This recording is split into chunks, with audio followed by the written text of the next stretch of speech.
certainly the things I always think of. So I'm just out of interest. Were you a fan of the Carry On films before? I was, unfortunately, yeah, because I used to read the Beano as a kid, and all those silly jokes and things in the Beano, and then the silly jokes in Carry On, and you watch them now and you think, oh my God, did they They really? are corny, but I think it's the way they say them sometimes. Yeah, the timing and the fact that they're a company and they work well together, and yeah, but you're not allowed to say that anymore, are you? It's like saying I thought Benny Hill was funny. Yeah. Oh no, I suppose because I have actually put clips of Carry On films. To me, they seem they're of their time. Obviously, they seem quite so silly and innocent, but there are things that aren't very PC nowadays, are there? But, I think the good ones were really good. They did do some terrible ones, didn't they? yeah, towards the end, they were awful. Do you know, I actually like the black and white ones a lot now. Oh yeah, yeah. Yeah. And Barbara's was the first one, hers was a black and white one. Carry On Spying, which is quite a forgotten one in the series. I don't know if you remember that one. No, I don't. It had a very film noir I atmosphere. Oh, it's a brilliant Carry On. It doesn't actually feel that much like a Carry On, apart from Barbara being in it and Kenneth Williams, but it seems to have been a forgotten one, but that's one you should check out, Carry On Spying. She's great in that. I shall watch it. Well, on a rainy day, of course. Yes, when nobody's watching. Watching me, I mean. Yeah. Well, I'm just let's talk about you a moment, because EastEnders came along for you about a year or so after you'd starred in Pride and Prejudice. Can you tell us the story about your audition, etc.? As I gather, you were extremely nervous when you got the part. I'm sure I read an interview with you from years ago, and you got the call, and didn't you you were told to be on set the next day? Virtually, yeah. How frightening was that? I mean, it's a very compliment, of course. Whole thing of EastEnders, and should you do it? Yeah. Should you take that on and think, well, that'll be it. That'll be me finished, really. And it was. We live in Brighton, and it was a long way up to Boreham Wood, around the M25, and you're just thinking, it's two bad things for an actor. One is to be offered a part, and one is to be not offered the part. And sometimes when you're offered the part, oh my God, I don't know, should I do it or not? But I went up for the audition, and I just bought a coat and a sail in Brighton. Not an overcoat this time, it's a jacket. I was going to say, did the coat get you the job again? And the producer said, oh, that's very George, it's very like the character. And I said, well, I thought it might be. And I said, I didn't want to be a East End gangster again. I wanted to be more like a businessman, sort of modern gangster. Gangster. Gentlemanly gangster, because he did have a softer side to him, didn't he? I mean, apparently his backstory was, you know all of this, but obviously his backstory was he murdered people, hadn't he, before? And he had a money laundering scam with this illegal gambling thing as well. Yeah, I thought it was a shame that there wasn't more of that in him, really. I think they made him too soft because, again, they were lining him up to have a longer relationship with Peggy, I think, and they thought you can't have a murderer running. And for Peggy to fall in love with a murderer, but I'm sure Peggy's first husband, because he was always mentioned, you never saw him, I don't think, but I'm sure he was a gangster at one point. He'd been a gangster in life, and Peggy had just basically turned a blind eye. She was aware of it, but she turned a blind eye. But she was quite outraged when George turned up because she tried to petition against George's gambling den. I'm sure she did. Yeah. That was rather odd too, because a long time before that, I was an ASM at the Belgrade Coventry, and ASM is acting stage manager, which means you make the tea for the stars and you get their props and sweep the stage afterwards, and they get to appear in things. And Barbara Windsor came there with Frankie Howard. Wow.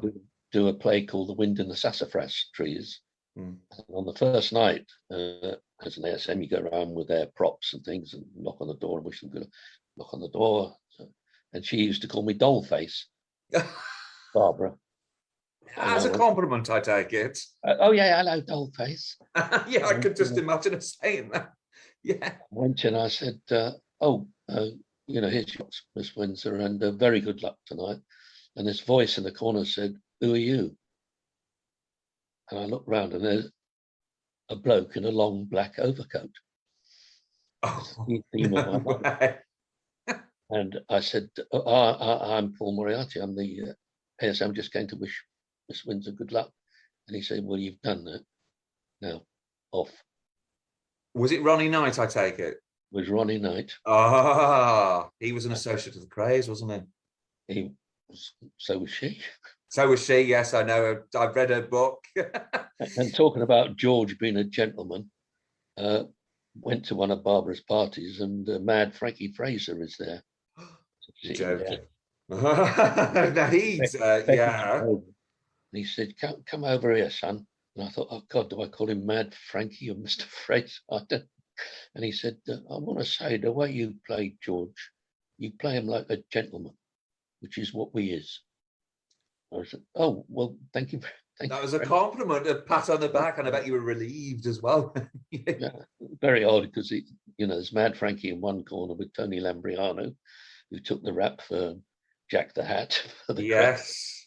And there was also a Foreman, what's his name? Foreman, because Jamie Foreman, the son, had been in EastEnders, I think after your time. Yeah, I think Jamie Foreman, I don't know, but Foreman was a real deadpan villain, Oh, yes, he was the son and he being in EastEnders. It is alleged. And so they'd be there. And then in the other corner would be Danny LaRue and Supermarket Sweep. What was his name? Dale Winton, because she liked Scaife. Danny LaRue. Well. So you have this sort of camp corner and this villains corner. It's quite an odd mix when you think about it, isn't it? Gangsters and gays, not saying that gays and gangsters don't go together or anything, but it's just kind of like a funny scenario. You've got all these hard men and then you've got the gay gangsters. Yeah. But yeah, Barbara was in both worlds. Yeah. But she was lovely, because one of the things I picked up on was when she got older, when she spoke on interviews, I never looked at her as old. She just always seemed like she was young at heart. And Jim Dale once said, I'm sure you'll agree with this, but he said that bubbly, lovely part of her personality, the sparkle and stuff, she didn't have to switch that on. It was a natural part of her. Would you say that? I had 2.5 years of it, from 7 o'clock in the morning till we finished at 7 o'clock at night. Wow, and I bet you that woke you up first thing in the morning, waking up. Yeah. Here, let me tell you something. You'll never guess last night. Oh God, I don't know if I want to know this. And she had no kind of filter, really. She didn't, because I do remember her being, because I don't like Piers Morgan, but I did watch the interview that she did with him. And she was quite forthcoming about her affair with Sid James. And she even went into graphic detail saying that she just lay there like a sack of potatoes or something. My jaw sort of kind of opened. I thought, I can't believe she's revealing all this. Yeah. Did she ever talk about that to you? She talked about being stalked by Sid James. And I thought in the end, I might as well just give in because this is getting ridiculous. That's the one. She said something along the same lines to Piers. Yeah. Because I saw Cleo camping in Emmanuel or something like that. I went to see, it was at the Oldham Coliseum years and years ago, a play about the Barbara Windsor and Sid James love affair. Oh, yeah, brilliant play, yeah. It was a brilliant play, yeah. And the lady that played it was absolutely spot on. Yeah, Spiro, isn't her name? Spiro? Yes, that was the Core Blimey film at the TV show. She was brilliant. I mean, she looked so like Barbara, I thought. Yeah. No, she was what you see. There was no pretense with her. She was bubbly Cockney Sparrow. And then she could also do, we had scenes when she had breast cancer and she wasn't Barbara. She was this woman with breast cancer. That was a really serious storyline because I hadn't seen her do serious stuff before. Before she'd done the breast cancer, I was only used to seeing her as, the Carry On film. So it was nice to see her show her, that she can be a really good dramatic actress as well. Well, she could have done more, really. She probably didn't want to lose that persona because she was open clubs and God knows what for thousands of pounds as Barbara. Hello, everybody. Yes, she did have her own bar, didn't she, at one point? Didn't she, in the 80s? Yeah. Did you know her before EastEnders or? No, only that time when I was the ASM and went round to see her. Right. And when I was in EastEnders, I just had this little scene to do. and sitting in the dressing room thinking, no, there was nobody there. Oh, You know, God. nobody. And there's a knock on the door, and it's, hello, Paul, is it? I'm Barbara. I said, well, I think I'd recognise you. Thank you so much. And she came round and said, it's all very quick, Paul. They've got 2 or 3 cameras, so you got a little bit on your toes, but you'll be fine. And it's only you and me, so we'll just go out and enjoy it. I thought, God, that was so kind. And did that put you at ease? Did you enjoy that first scene you shot with her? Yes, again, she was an actress who would look you in the eyes. But once you look somebody in the eyes, you're lost there. You're not thinking about the cameras and everything else. And if another actress, you're working with somebody like that, like Jill or Bill or Barbara, it just makes life so much easier. It's not somebody I was at the RSC for about 5 years, I think, and some of the actors would look at your forehead because they didn't want to be disturbed by what you were thinking, and it upset the rhythm of their. I thought, blimey, I've got a year of this working with this actor who doesn't look at me.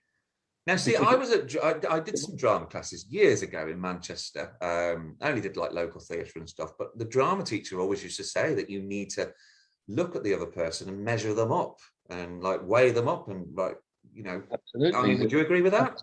Something happening between the two of you. Only get that through eye contact. And it's a bit like, it's a bit like fencing or boxing or whatever. You've got to have eye contact with people. And this idea of no, and it also makes me look more aloof because I'm a senior general to you, so I'm looking above your head. I see. So, yeah, well, I imagine compared to that and then working with Barbara, that must have been great fun. Barbara, day in, day out. Most actors, in fact, very easy to work with, and they rely on that contact as well. Some people think they can get away with not having it, but Barbara, and she was slightly different. You got this bouncy, almost carry-on lady, but even in the scenes, she'd still be bouncy, but she wouldn't actually be that kind of Barbara Windsor cutout. There was something else going on always. And again, like good actresses, she was interested in the other person. Yeah. Oh, hello.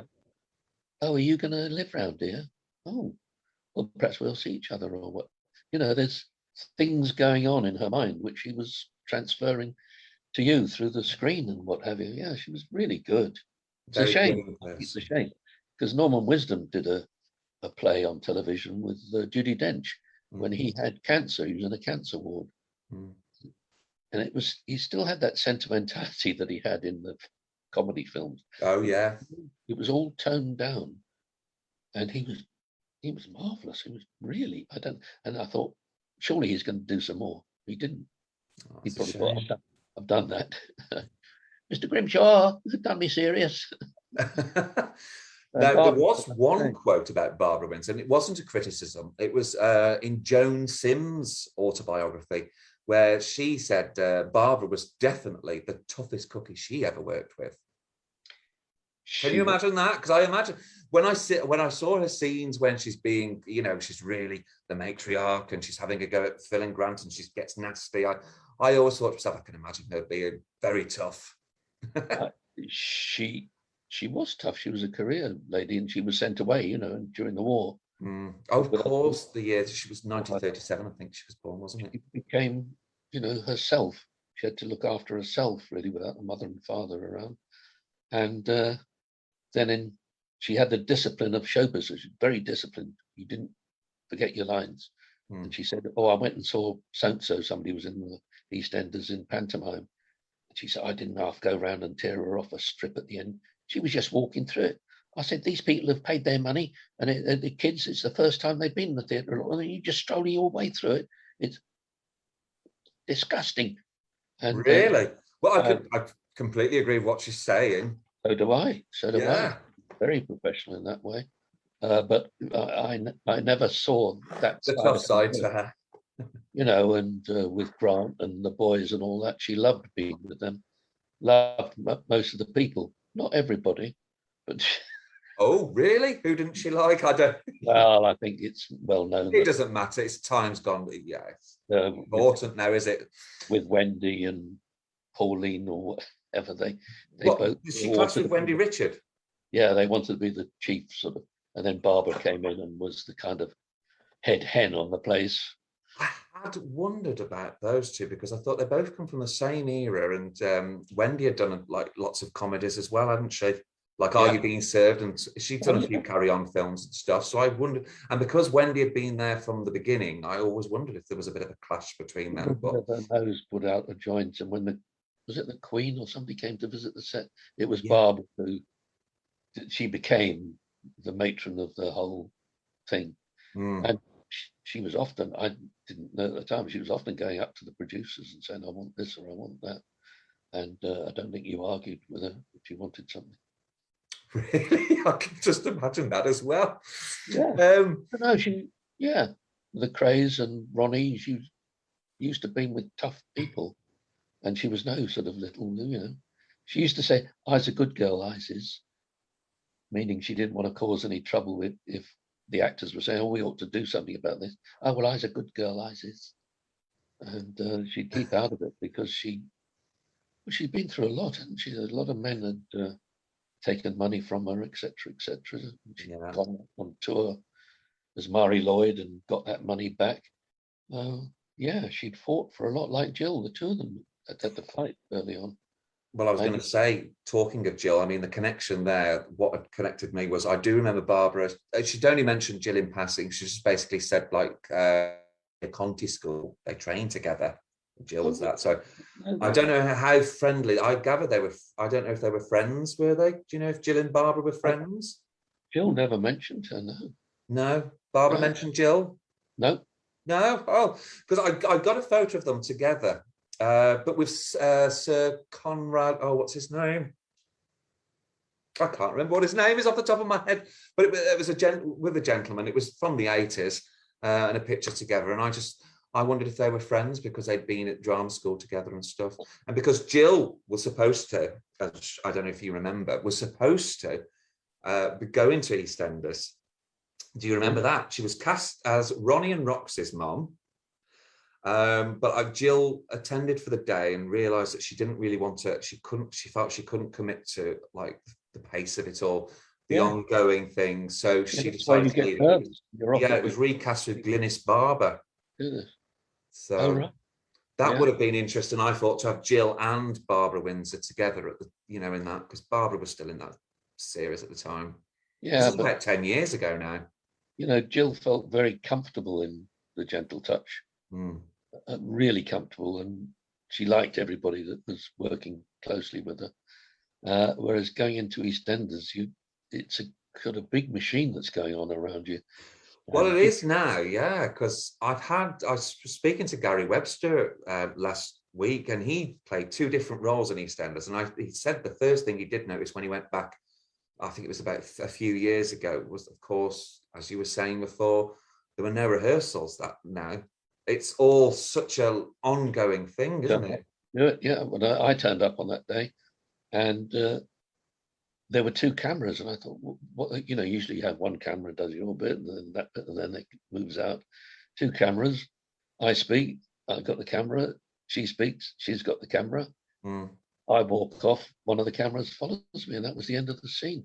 And then the Queen Vic, I think you have 5 cameras going. And you'd see the red lights coming on as it's coming towards you, and you're thinking, oh God, they didn't like to stop in those days. Yeah. I imagine that was really daunting as well, seeing all that, how it's all different. On a beer mat or something, just so you got the first line. Oh, here it comes. Oh, hello. That's Peggy. Jesus, it was frightening. And I can imagine. Were you physically sick on your first day at EastEnders? Was I? Physically sick? Did you be sick on your first day? Or am I mixing you up with somebody else? No, I actually felt. You felt sick. You weren't physically sick. You felt sick. I can imagine. Felt sick when I was sitting alone in the dressing room. Then when she came round, it kind of made me feel relaxed. It's just another actress, and you're going to do a scene together. She just completely normalised it. But we did the scene, and there's all the booms and cameras and everything, and script editors are all there, and we did the scene. Barbara, you're wanted for change your clothes to be in another scene, and everybody just moved off, and I was left standing alone in the square, thinking, I'm wondering, what am I doing next? God, I've come up on Monday and I've got some other scenes, but this is bizarre the way they do things here.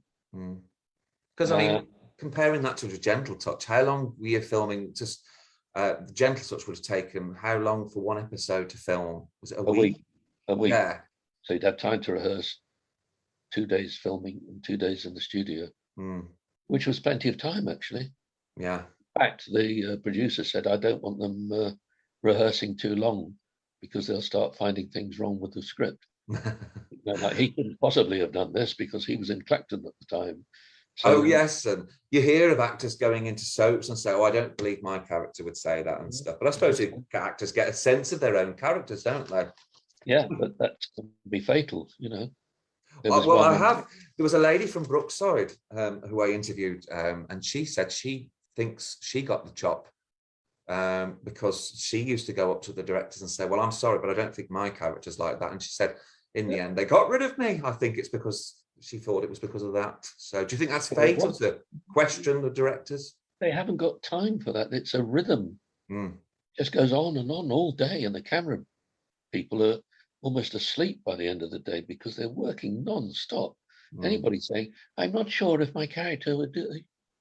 Must be really annoying. Just shoot the scene kind of thing. There was one actor, he was supposed to come on and he didn't come on.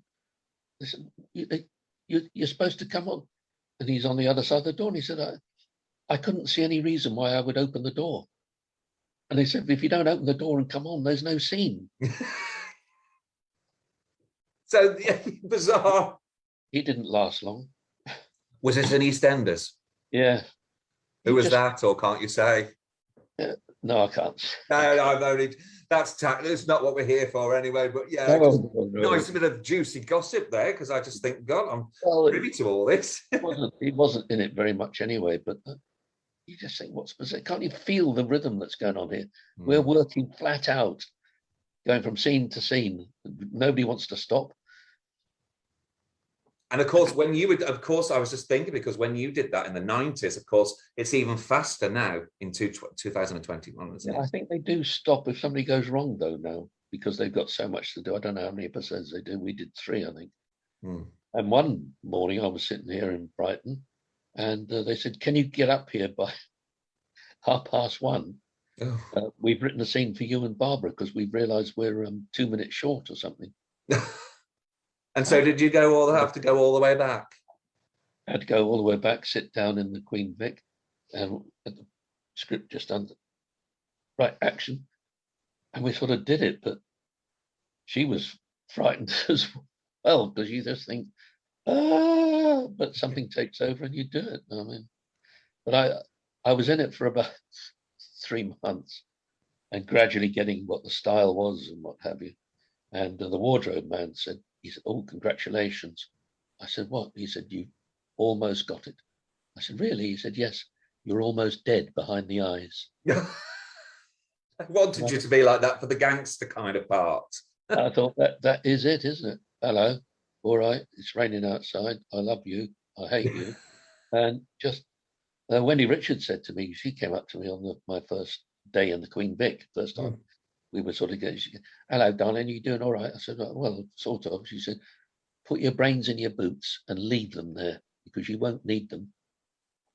And it was a brilliant piece of advice. Don't overthink anything. Just turn up and say hello.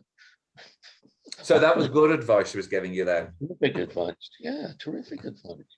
And the thing about being dead behind the eyes, don't try and make it interesting. I don't know how many times I said it's Peggy, and eventually your mind refuses to say it, you know. Oh God, I'm sorry, what is it? He's Peggy.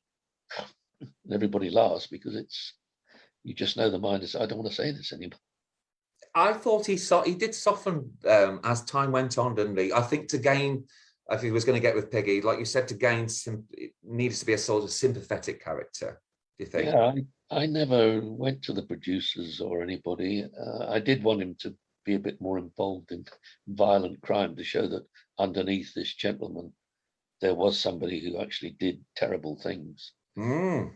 They definitely didn't want that, and they said, oh no, the thing about most soap characters is they get softer as it goes on. And I still thought he had an edge to him, though. It was that sort of sinister edge. Tried to have an edge, a sort of cool, so you didn't know what he was thinking at times, but you needed to see him walk into the Queen Vic with a bit of claret on his Hey, George, what? Oh Christ! Get in the kitchen quick. We'll get you another shirt. Which apparently happened with Ronnie Knight one day. An actor friend of mine was with Barbara in a club, and Ronnie Knight came running in and said, "Ronnie," and he, oh shit! He went into the kitchen and got a shirt off something. Came out, sat down, and the cops were there, and they said, "Look," and he said, "No, I've been with Barbara all night, haven't I, Bubs?" And she said, "Oh, yes." So I would have quite liked something like that in it. Yeah. They weren't interested in making George into this thing. I think it's a shame.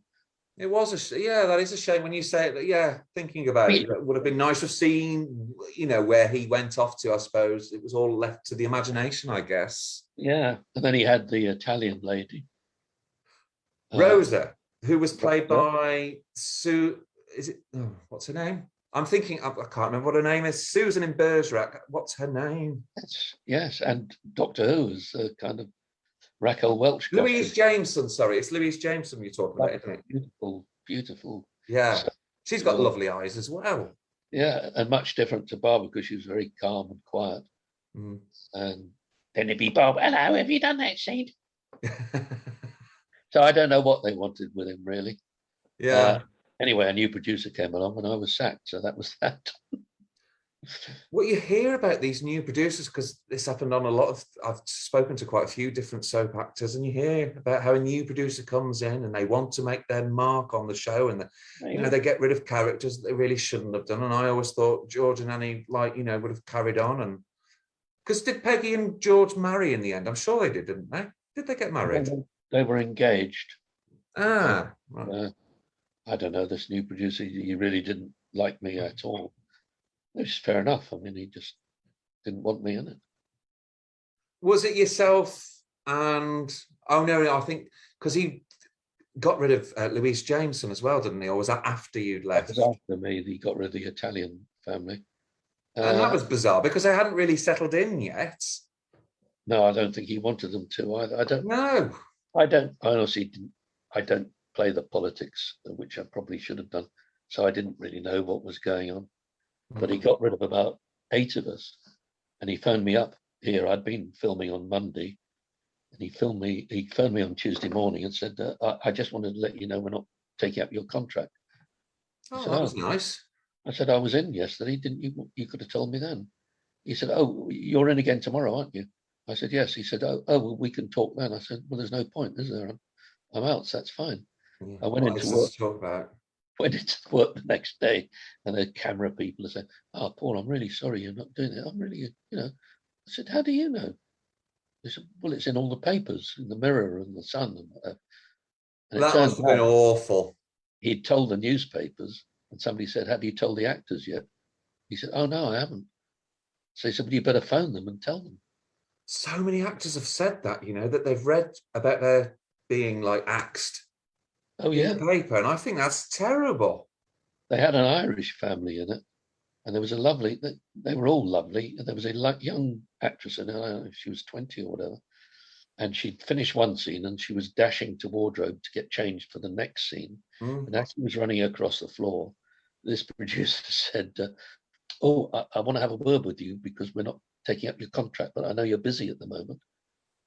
And she's in between 2 scenes, and she's trying to focus, and then she's told that sort of news. How shattering is that? You'd think they'd have more sensitivity, wouldn't you? What a big, this is my chance for power over a young woman. We'll talk later. I know you're busy. Horrible, horrible. There are all sorts of stories like that. People reading the Sunday papers. I think it's terrible. I really do. What, the sack? What? Yeah, it's here in the paper.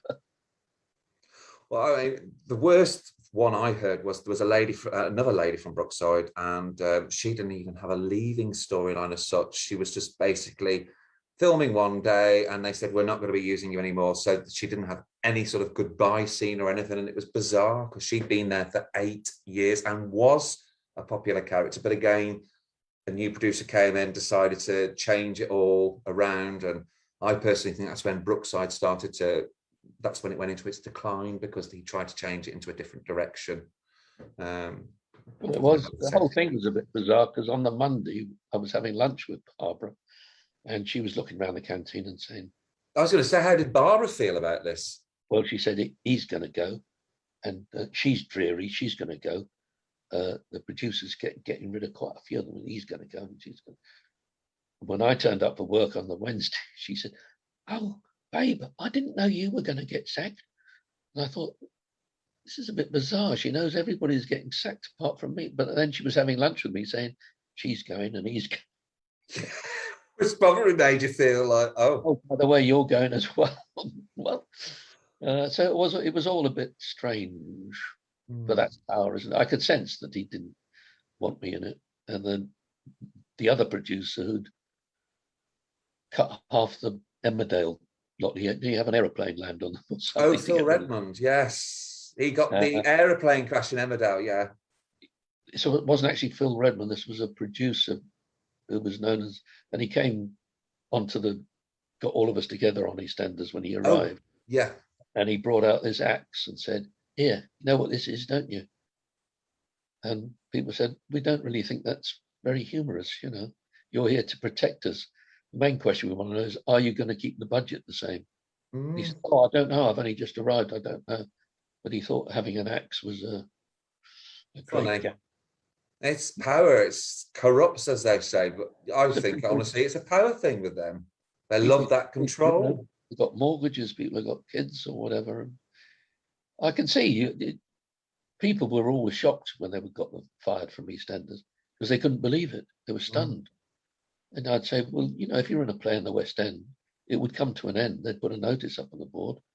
And you don't expect these jobs to run forever, even if you're in a TV series. No. There'll come a moment.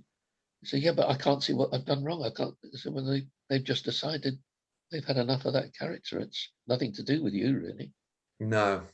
They feel like it's when it's calls and stuff. You'd meet them a couple of years later and they'd say, "I still can't understand why I got the push." God, let it go, you know.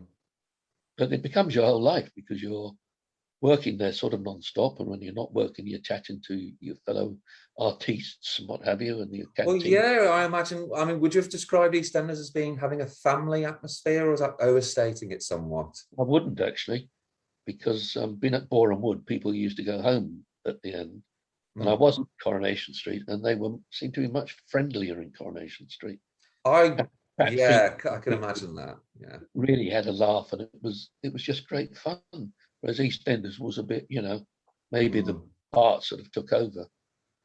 Maybe we're EastEnders, you know, we don't smile a lot, we don't have a lot of fun. And Coronation Street was, "Hello, love, are you all right? Oh, you'll never guess. Oh, a bit of gossip for you." Yeah, and it was a lot bubblier. And I mean, I lived up north for 17 years in Manchester, and I mean, I loved the north, you know, the north and Northerners. They're friendly, down to earth wit and stuff. Whereas EastEnders was a lot more. It didn't really have that much humour in it, did it? Really? Not that I'm criticising it. It's just. I mean, with Dirty Den and all that, it was quite gritty. Like well, Den and Angie, they are still my all-time favourite characters.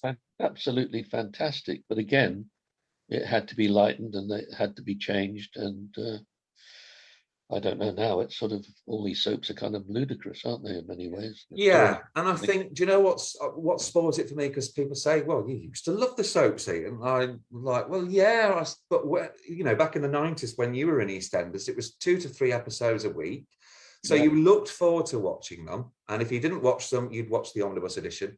Whereas now, like, they're all on every night, and it just got to a stage where it's like, I can't be bothered to keep up with them all, and it's just they're all the same now. They all had identities back in the days when you were in it, but now they all could just be one, if that makes sense. They're all the same.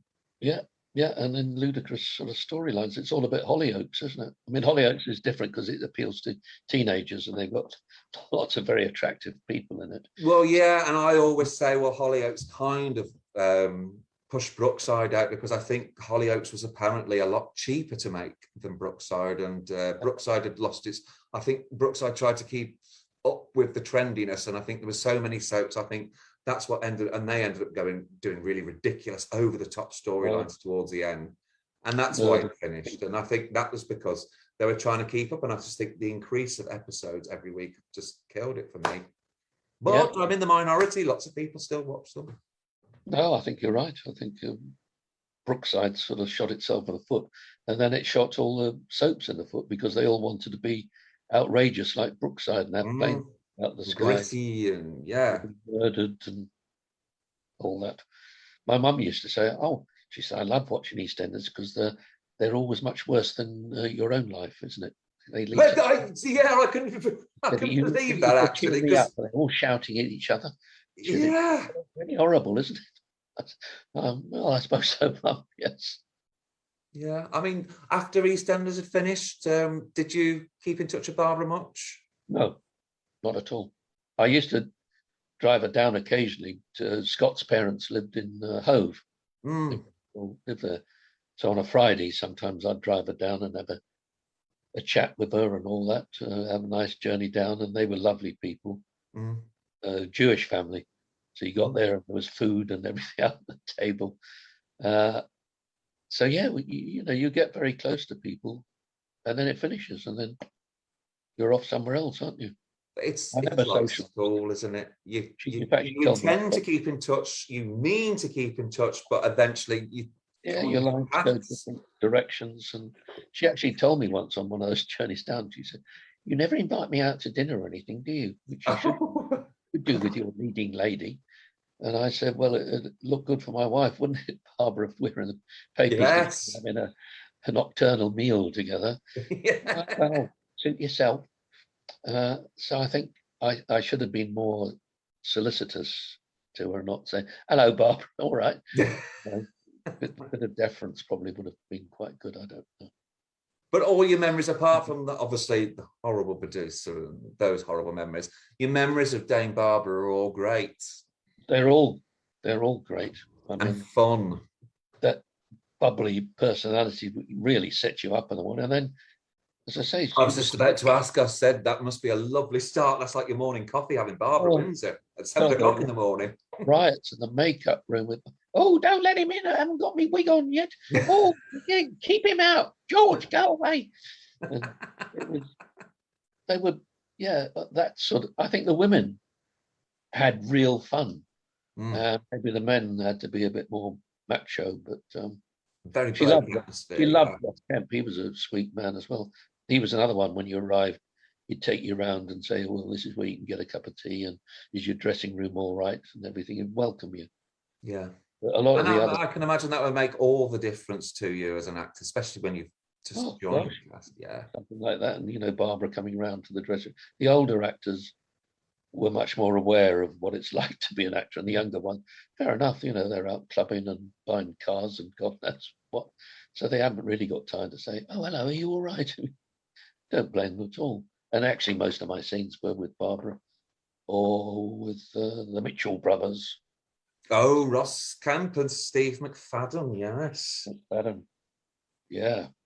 So of course, Ross has left now, and I keep hearing that he's returning or something. I mean, that would be interesting now. Don't know whether we will now, but yeah, I don't know.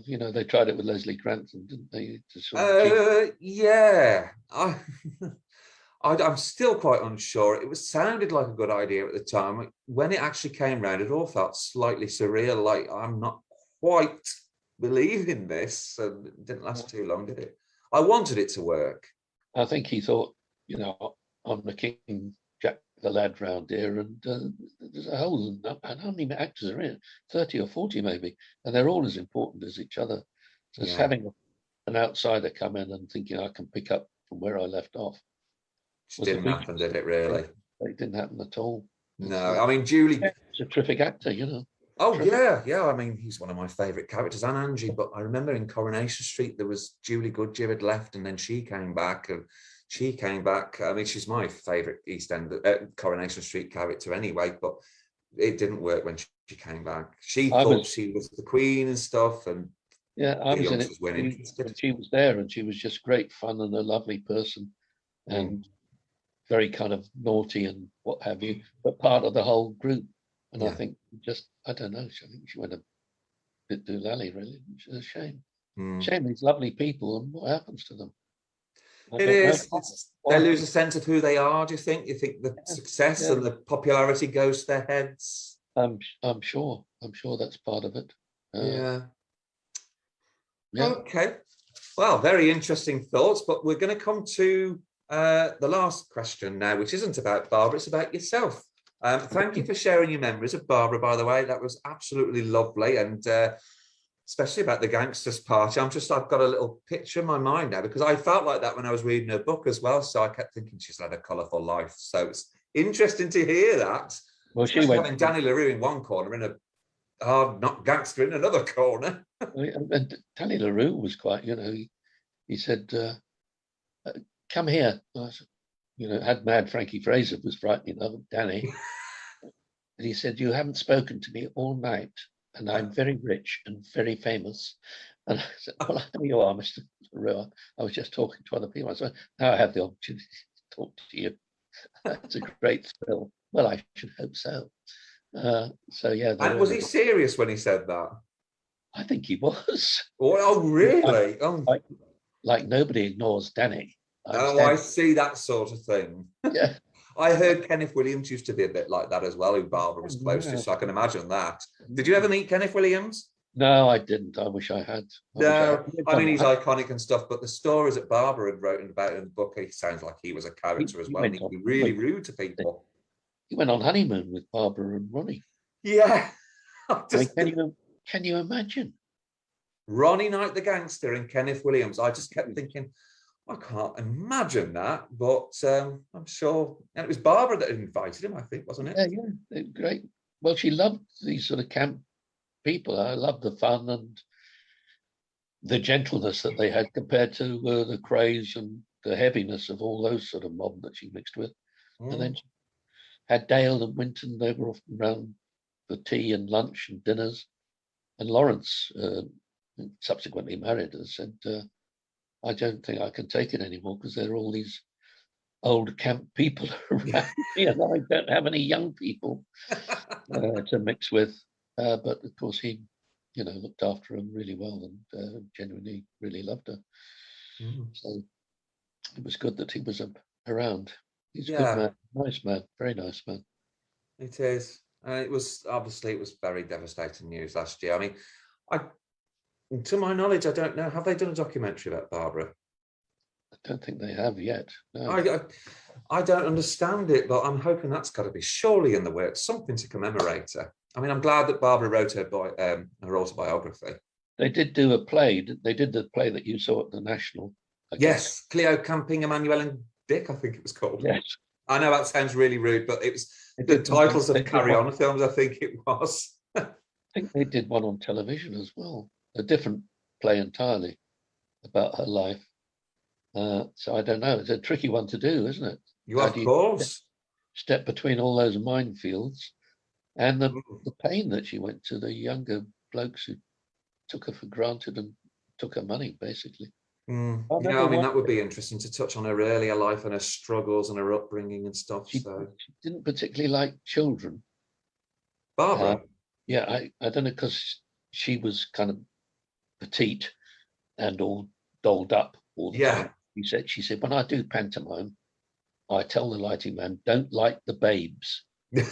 So when she was doing a dance, she don't feature the babes, because she said they're spooky, aren't they? And I think she was saying they're like mini-me's, really, with their makeup on and what have you, prancing about the place. Don't light the babes. Oh, bless her. Yeah, to be that, vulnerable to something about children. She didn't like children. Because she didn't have any herself, did she? She didn't. I don't know if she had, a few miscarriages or what, but or maybe she just loved working. And there's nothing wrong with that. You don't have to have children, but I'll never forget that phrase. Don't light the babes. Yeah, because you can imagine. I always thought she'd be kind of, children and stuff. No, I thought she'd like children. Diddy, Auntie Barbara. Yeah. Away from me. Because I think they did spook her, because they were like small versions of herself. And probably when she was 14 and a chorus girl and what have you. I don't know what memories they brought back. That could be it, Yeah. Who knows? Oh, bless Barbara Windsor. Well, she'll certainly never be forgotten. I mean, her legacy will live on, I hope, through the obviously EastEnders reruns as well, but hopefully for the Carry On films, if They don't get Well, banned. I'm sure they will. She's an icon in British comedy, isn't she? And Oh, well, of course. and When everybody thinks of Carry On films, I think one of the first scenes everybody always thinks of is, of course, Barbara Windsor doing the exercise and the bikini bra flies off. How many times have I seen that? And I laugh every time. That's why I thought it was odd when she said, "Oh, I've got this storyline coming up and I've got breast cancer." I thought, well, that's terrific, but they're the most famous breasts in England in some ways. Quite ironic, really, isn't it? And this story, but she played it to the hilt and just did it very moving. Wonderful that she said, "Yeah, I'll do it." Lovely. Oh, well, thank you for sharing those memories. I'm again, like jealous, but a privilege. Thank you. I'm glad we could both work the technology in the end. Oh, we could, yes, but I just wanted to ask you one last question, but it's about you. I just wanted to ask what you're up to, because you were doing something, you were doing a play, I think, weren't you? Were you doing a play? I was doing Alan Bennett and A Lady in the Van. Right, okay. Theatre in Brighton, and it was quite successful. So they want to do it again. Brilliant. And when does that start up? I think we did it in May, and then they want to do it in September. Some places, a new theatre opening in Brighton. Trouble is, it's profit share, which means nout, means you get nout. But you do it for the love. You do it for the love, and you do it for the love. People are also doing it for the love, and actually it was sold out, so a lot of people had a really good time. So I guess and also with these restrictions and stuff over COVID, because it's been a completely surreal 18 months, hasn't it? I always said when the theatres reopen, I will live gigs as well. I will appreciate it so much more, because you took it all for granted. You didn't expect it all to just shut like it did. So when it all opens again, I'm going to be so excited. You're going to be there, are you? Sorry?